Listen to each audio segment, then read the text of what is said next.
Let's cut to the chase, have an honest conversation, and develop real answers. As a matter of fact, with Andrew Cuomo.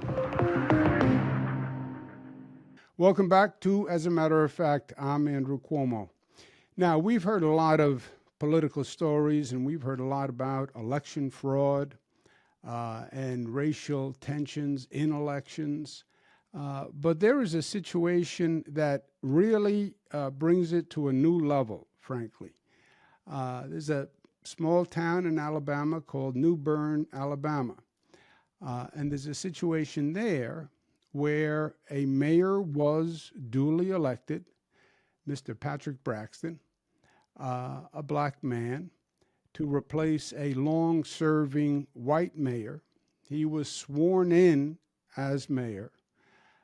But things then changed in a very surreptitious way.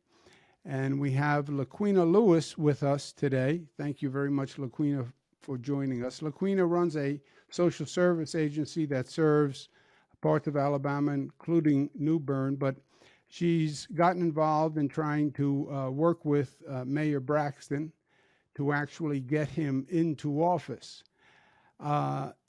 Mayor Braxton won the election and was sworn into office by a probate judge.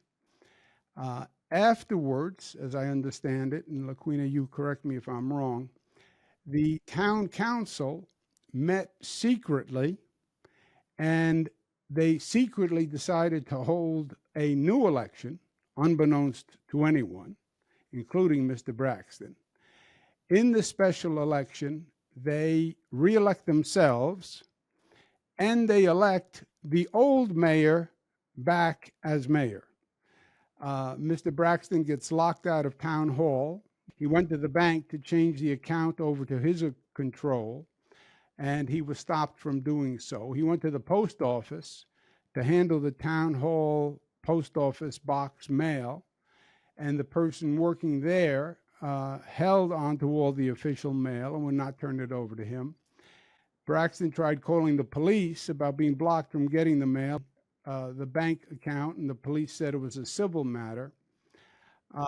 And meanwhile, the town council, secretly had a special election, secretly reelects themselves, secretly reelects the old mayor. Now, Patrick Braxton is recognized as the unofficial mayor, but it's basically a situation of stalemate where the existing council and mayor say that they're in charge, and Mayor Braxton says that he's in charge, and the mayor has been trying to get the situation sorted out and his legal rights respected. In the interim, Mayor Braxton and LaQuenna Lewis have received death threats, hate mail with pictures of stick figures representing Mayor Braxton and LaQuenna Lewis hanging from a noose. Mayor Braxton has been run off the road, and LaQuenna's house was burned to the ground, and they can't determine the cause of the fire. Wow, is all I have to say. Is that a fair recounting of the situation, LaQuenna? Most definitely. That's a fair count. That's pretty much what has transpired thus far, and that's where we stand. Let's start with the small facts first. Your house burned down to the ground. Do they have any idea of how that happened? Any theories, arson, what could have caused it? To this day, that the cause was undetermined. It was investigated by the local fire department, as well as the homeowners had insurance. So his insurance company also investigated. So the cause was undetermined. Undetermined. Yes. How about the hate mail? How about the swastikas and the horrific pictures? Did they investigate that? Well, that has been turned over to the FBI not too long after my home burned down. And of course, the cause was undetermined. I received about 3 letters in the mail, and they included just vile language, swastikas, of course, as you stated. Just a lot of, they referenced my children, they referenced my home being burned, they referenced my new home. They said that they were watching me at my food distributions, and they had referenced hanging Mayor Braxton and myself. I turned those over to the Federal Bureaus of Investigation back in December. To this day, they haven't come up with the cause or who sent them or anything, but it's still under investigation. LaQuenna Lewis runs a food distribution service, and that's a reference to the food distribution. It's a social service agency. Newbern is a fairly poor town, as I take it, about 300 residents, and you do social services in the town among other places in the area. Correct. The town council that reelects themselves, how do they have any defense for the fact that this was all done behind closed doors and they secretly called the election and nobody voted in the election because nobody knew there was an election and therefore they Exactly. just voted for themselves? Exactly. So they sought help. This plan that they came up with, that they've concocted, they sought help, and the help that they looked to was the League of Municipalities, who's also where Braxton went to try to get assistance on, you know, occupying his seat.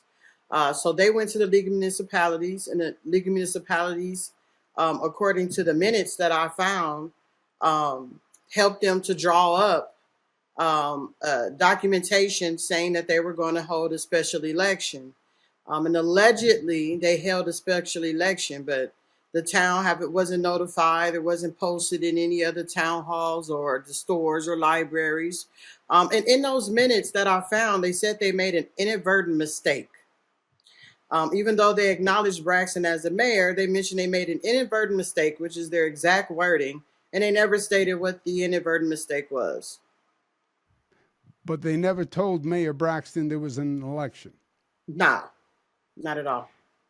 Do they say what the results were in the election? How many people voted? Was there any record of the election results? There's no records. But they won re-election, and then they did the old mayor run in that election, or did they appoint the mayor? We technically don't know how it actually transpired. We don't have any records of it. It's none in the courthouse. No documentation to actually show what happened, who ran, if he elected himself, if the council members that served with him, if they just appointed him to be mayor again. But we have no actual clue of how this actually happened. 300 people, small town. How do they take this, the people of the town? Well, you're talking about a town, to me, that has been oppressed for many years, and have been under the leadership, to me, under dictatorship, in all honesty. So to hear that they had a black mayor, I believe that the majority of the town, probably all of the town, was ecstatic. And you're talking about a town that's over 80% African American, so they were happy about that. But with him not being able to take the seat, and being told, they've always been told who their mayor was. They've never actually had an election there for local government, which to me is unbelievable, that they've never held an election. So they've been going with the flow of what they've been told. 80%, about 300 people, 80%, would you say, are black? Over, yes, sir. Over 80%. Of the, how many council members are there? Five, Five. I believe. Yes. Any black council members? Mayor Braxton, he went throughout the town when he elected his council. He referenced and asked multiple people, black, white, because he serves everybody in town. He serves as a firefighter as well as a volunteer first responder. So he serves everyone in the town. There were only African Americans that were willing to take the seat. So under his leadership, there are African American council members. How about on the the council that existed before the election and the council that is now reinstated itself? What is that comprised of? I believe it's about four Caucasian council members, and they did have one African American council member. And the former mayor and person who says he's mayor now is white. Mayor Stokes. And that mayor was a long serving mayor. Yes, sir. Yes, sir. I Before, believe he's been serving since 2008. before Mr. Braxton. Yes, sir. You know, LaQuenna, it is a shocking story. You would think that today in this country, something like this couldn't happen. But there is part of me that isn't shocked. I mean, it is still shocking. We're sorry for the burning of your house and the fear and the pain that you went through with the hate mail and with the swastikas and the drawings of hangings. That just on a personal level has to be frightening and devastating.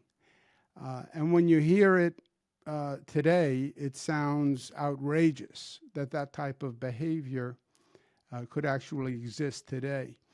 But there's a part of me that isn't surprised. I'm in New York. You're in Alabama, but before Alabama, you spent time in Los Angeles. And the view from Los Angeles and the view from New York is very different than the view from Alabama and some other southern states. I worked in the federal government under President Bill Clinton. I was the HUD Secretary, Housing and Urban Development. And one of the things we did was we enforced the fair housing law. And we did cases in southern states that I found just incredible. As HUD Secretary, I sued the Ku Klux Klan. They had a show on cable TV where they would appear in their KKK garments with their hoods, and they had this cable show. And there was a young black woman who lived in town, and they harassed her. They would broadcast where she was and what restaurant she was going to. It was just incredible, the pain they put this young woman through. And we brought that lawsuit as a violation of the fair housing law. I also worked on a task force that President Clinton put together, which was about burnings of black churches, where there was a rash of black churches being burned to the ground. So for all the sophistication that we've achieved, and for all the progress we've achieved on so many levels, this story is important to me because it reminds us that there is still parts of this country and still situations where you just have blatant, ugly racism that exists on a basic, crude level. It's not high tech. It's in your face, 1960 style racism. And we have to be aware of that. For all the progress we've made, in some ways, there are places in this country where we were almost 100 years ago. It's the truth, and it's unfortunate, you know. And I think that until we get back to the place of love, unconditional love and sincere love through my organization, we serve everybody. You know, 35 to 40% of the population that I serve is Caucasian. So there's just a variety of people that we touch and that we reach. Newbern's population, 50% are living below poverty. So my goal was just to step in and provide services in areas where I know that there's hurt, and food deprivation is serious. And it's a food desert area. If they don't have a local grocery store where they can go and get a fresh bell pepper or a fresh onion, so the services that I bring are important to me. So just for myself, for Mayor Braxton even to go through what he's been through, despite the fact that he was duly elected, it's unacceptable. And we have to get to a point where we speak up about it, where we do something about it. We have to also acknowledge that there are organizations that are in place that are supposed to help and that are supposed to bring solutions to issues like this. And they're billion-dollar, million-dollar organizations. And I have to say, for the ones that we've reached out to, that no one has done anything thus far. And we're thankful for where we are today as far as having attorneys work the case or whatnot. But it's unfortunate that it took this long, because it's to me it was just being swept under the rug by many people, and it's just proof that this is systematic and that the hierarchy or people that are in control have maintained this, have allowed this to continue to happen thus far. Well, Ms. Lewis, again, what you went through, what you're going through, is horrific. It sounds like a story from another generation. And you're right. We do have a lot of organizations that are dedicated just to this type of situation. But parts of rural America, small towns, 300, you don't have the resources, you don't have the political power, you don't have access to the media, and sometimes justice is slow in coming. And that's one of the reasons I wanted to talk to you about this today, because sometimes you just have to get it up on the radar to get some attention, so the right people who can actually help and are in a position to help understand the problem and respond. And I think that is going to be happening. I think the NAACP is now going to look into it. I know there are lawyers who want to volunteer to help because it's inexcusable. It is just inexcusable. Absolutely. And, we talk about January 6th and Donald Trump and election deniers and fraud in elections. Here you have a situation where the man is elected mayor. They hold a secret election after his election. Don't tell him about it. Reelect themselves. I mean, it would be a bad movie. LaQuenna, nobody would believe it if it was a movie. True. Well, we're praying for you. And I know people are now have heard the story. More will hear the story after today. And I think justice is going to be done. You keep fighting. Your strength is important. Mr. Braxton has to keep fighting because this is a battle that has to be won.